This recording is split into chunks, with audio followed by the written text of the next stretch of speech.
Yale Podcast Network. Welcome to the Quadcast, a Yale Divinity School podcast series focusing on issues related to religion, culture, and politics. In this episode, YDS alum Emily Judd interviews Yale Divinity School professor Bruce Gordon about his new book titled The Bible, A Global History. Professor Gordon argues that the Bible is a book in motion that can never be static. The Bible is constantly evolving because its language can never be fixed. Its language is not carved in stone. He weighs in on how we can reconcile ancient biblical teachings with our modern cultures and values. The Bible is not simply bound to the historical moments in which it was created. We are not bound to those particular cultural moments. We are bound to what we see as the teaching of the Spirit. And Professor Gordon also weighs in on how the role of the Bible is changing as the heartlands of Christianity shift to South America and Africa. Where Christianity is flourishing, the Bible is seen as this book that transforms that heals. Your new book, titled The Bible, A Global History, discusses how ancient debates about the contents of the Bible, how they differ from the debates about the Bible that are going on today.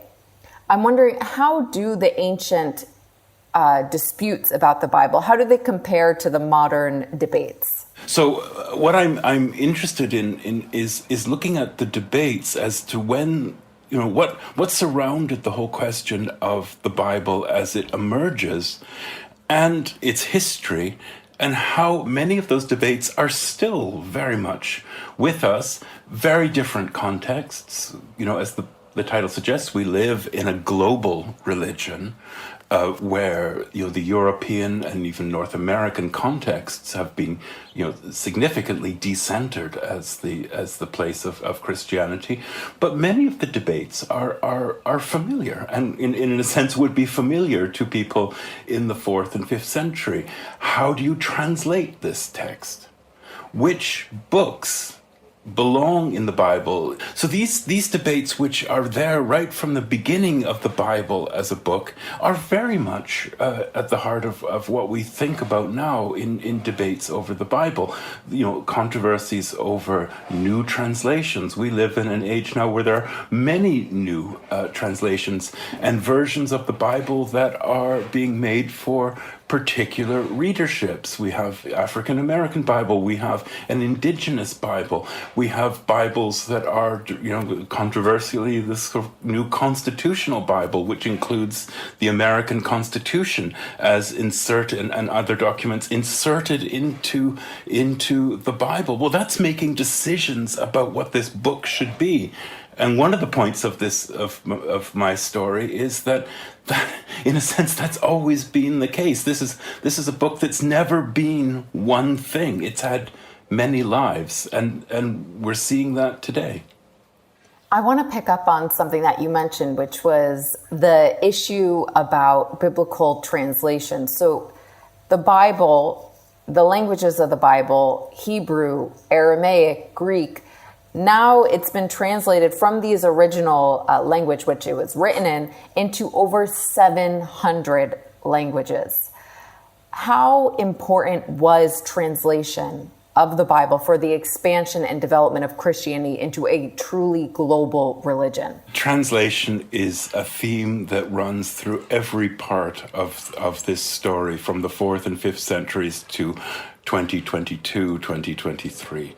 This is the question of how do you render not only language, but the culture of sacred texts through ancient Israel, through 1st century Palestine, the languages in which the texts were written, Greek, Aramaic, as you say. Throughout the history of the Bible, there's always been this conflict between the versions that are known, that have been used, that have been passed down through families and churches and societies, and the controversial idea of a new translation to which people don't necessarily feel any attachment. There's another aspect of translation that runs through the whole story, and that is, how do you convey ideas that are so particularly expressed in Hebrew or in Greek into other languages, non-Semitic languages, which have a very different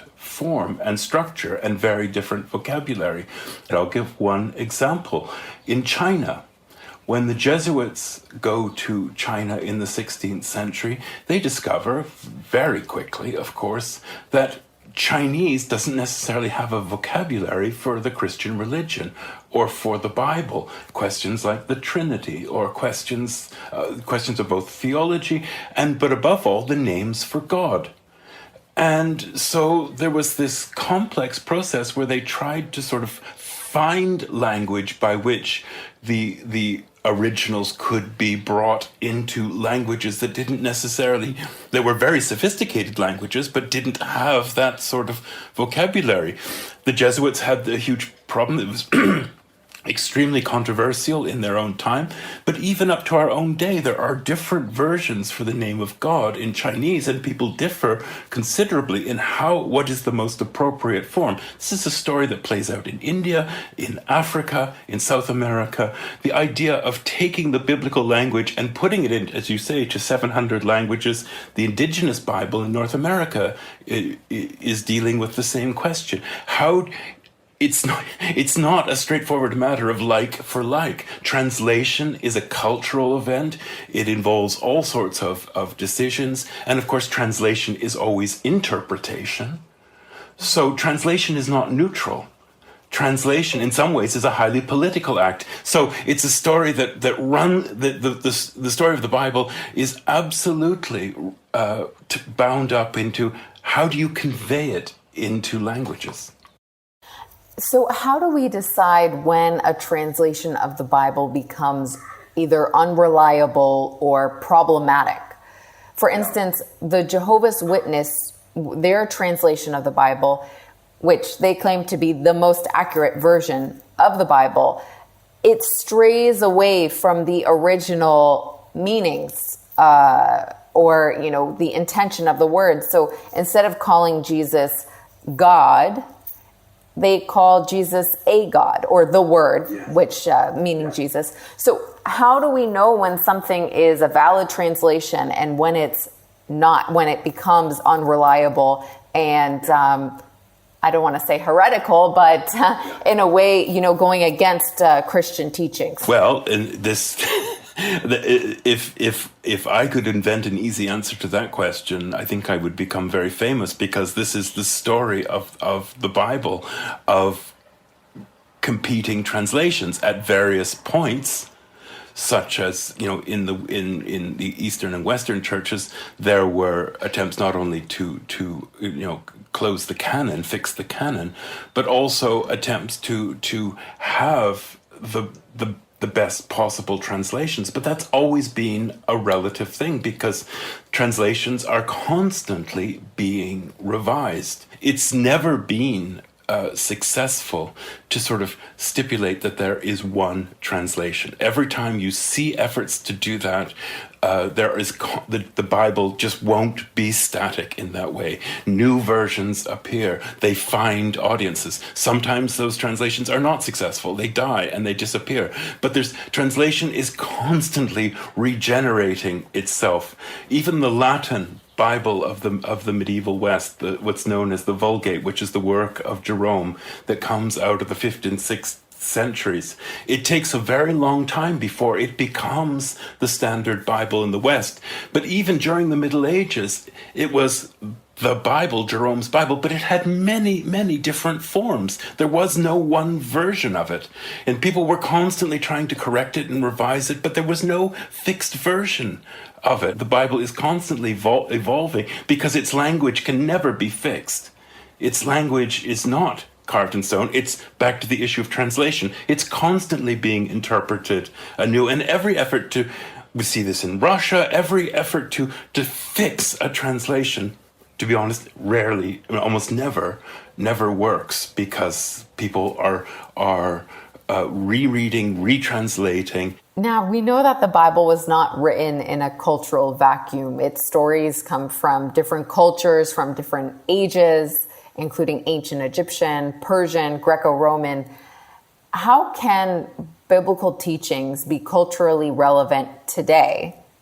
if the teachings were shaped by ancient cultures that no longer are in existence. For instance, the Apostle Paul, who lived in a first century culture that valued men above women, he writes that women should be silent in the church. How do we consider that relevant in our current culture where we're trying to prioritize gender equality? Sure, and again, we see this in very powerful ways on a whole range of questions that you've suggested. Gender is one of them. There's the whole issue, which is an important part of the story that I tell. For instance, of slavery. One finds in the Bible some very disturbing passages about slavery. And there with, what's known as the curse of Ham, which was long used to justify enslavement and colonialism and ideas of superiority of particularly of European, but then also of whiteness. There were many people in South Africa, because of the teachings of the Dutch Reformed Church, who believed that that we had to liberate ourselves from the Bible in order to cast off apartheid, to cast off the rule of white colonialists, and then others were arguing that actually the language of the Bible, the stories of the Bible, such as Exodus or the teaching of the Sermon on the Mount, actually empowered people to resist and to find their own story in the Bible. There is always a dynamic in the Bible in which one can explore the original circumstances in which these stories take place. We can find out as much as possible. I think it's incredibly helpful for us to know as much as possible about ancient Israel or Egyptian or Persian influences and how that shapes this, to know about the culture of servitude that existed in these ancient Near Eastern cultures, to know that this is where the text comes from.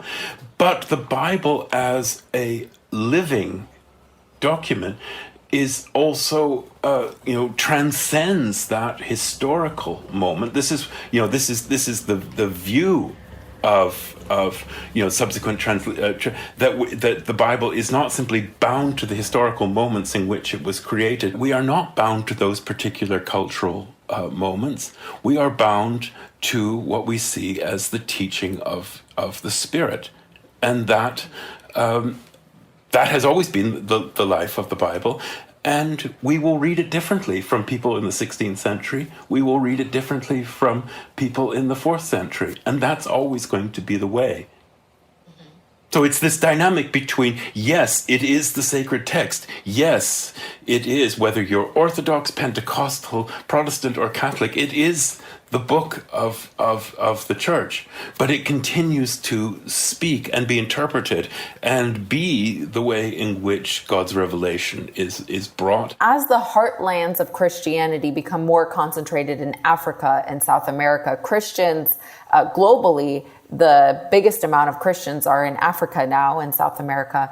How do you see the role of the Bible changing? I think it's changing it's changing as it has always changed in terms of culture and, as you say, ways in which it's not only read but heard and experienced.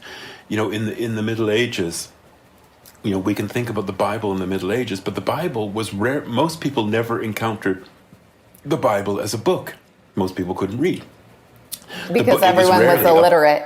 Most people were illiterate. It was rarely a book where the Old and New Testaments were bound together. Mostly the Bible circulated in parts. You had the Pentateuch, you had the Gospels, you had the Psalms, you had the letters, and people heard it mostly through the context of the liturgy of the Mass. But they also encountered the Bible through paintings on their church walls, through church dramas, the performance of plays, through preaching in the streets. So the Bible as a a center of culture wasn't just a book. It embraced life from a whole range of aspects. And I think, to come back to your point, I think the flourishing of Christianity in the majority world, and to this we should include the Philippines, Indonesia, Korea, and China. Of course, China today is the biggest producer of Bibles, although it's officially an atheist country. That's where the majority of Bibles are printed, including in America. So the world has changed enormously, and to come back to the point we were speaking about, it is being read in very different ways. In these forms of Christianity, perhaps predominant amongst them is Pentecostalism in South America and Africa, where this, people are on fire. The Bible is this incredibly energetic, dynamic force that just fills every aspect of life. Now that goes in different directions. There's what we might call the prosperity gospel, which is very prominent. But it's also, you look in places like Nigeria, where there's a huge media world of the Bible that spreads across Africa. People are hearing the Bible through recordings as they travel on buses. They're hearing the Bible. There's a huge emphasis in cultures of healing and in the supernatural, which is very different from Western European, North American Christianity. Yes, there's elements of it that are present, but in the kind of liberal Protestant or in the tradition, that's not how we think about the Bible. Where Christianity is flourishing, the Bible is seen as this book that transforms that heals, that it connects our world with a surrounding world of the spiritual, both malign and benevolent. So yes, in the Bible, in these dynamic cultures, is being read in new and different ways from European, North American cultures. And to be honest, I think that's the way of the future. This is what I hope with my book, is to help people discover that the Bible's never been one thing, but it's been more than we've ever imagined it. Well, I think that's a great note to end on. Very hopeful. Thank you so much for joining us today. And I can't wait for the book, to read the book myself and have a better understanding of, as you said, that the Bible has been many different things. It's not static. It's ever, it's always speaking to us and the different generations. So thank you so much. Thank you for asking me. I appreciate it.